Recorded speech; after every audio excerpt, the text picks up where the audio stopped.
Hi friends, শীতের special design পিঠা recipe নিয়ে চলে এলাম আপনাদের জন্য। এখানে 1 বাটি চালের গুঁড়ো, 1 বাটি আটা, সামান্য লবণ দিয়ে নর্মাল জল দিয়ে একটা ডো বানিয়ে নিলাম। আর বিটরুটের রস দিয়ে একটা ডো বানিয়ে নিলাম। তো এখানে গ্লাসে করে দেখুন কেটে নিচ্ছি, যাতে পিঠেগুলো সব একই সাইজের হবে এবং দেখতেও খুব সুন্দর হবে। এরপর বিটরুটের রস দিয়ে যেটা মাখিয়েছিলাম সেটা কেটে নিলাম, তবে আগেরটা থেকে এটার সাইজটা একটু ছোট। তো দেখতেই পাচ্ছেন আমার কাটা হয়ে গেছে। তো যেখান থেকে বসে আমার ভিডিওটা দেখছেন, প্রথম থেকে শেষ পর্যন্ত দেখার অনুরোধ রইল, তা নাহলে বুঝতেই পারবেন না কিভাবে পিঠেটা বানালাম। এরপর দেখুন মাঝখানে পুর দিয়ে দিলাম।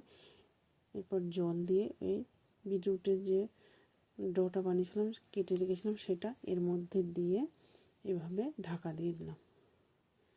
এরপর একটা চামচের সাহায্যে এরকমভাবে চেপে চেপে দিলাম। এটা দুটো সেটও হয়ে যাবে, এরপর ডিজাইনও হয়ে যাবে একটা কত সুন্দর। এরপর এটা থেকে ফুলের পাপড়ির মতো কেটে নিলাম। তো যারা আমার ইউটিউব চ্যানেল থেকে দেখছেন, একটা সাবস্ক্রাইব করে পাশে থাকবেন, পাশে থাকা বেল বাটনটি অল করে রাখবেন, তাহলে আমার নতুন নতুন রেসিপি ছাড়ার সাথে সাথে সবার আগে আপনার কাছে পৌঁছে যাবে। তো দেখতেই পাচ্ছেন কতটা সুন্দর লাগছে। এরপর সামান্য একটু নিয়ে বিটরুটের মিশ্রণটা নিয়ে এই মাঝখানে দিলাম, দেখুন কতটা সুন্দর লাগছে। এরপর এটাকে আমি সিদ্ধ করতে দেব।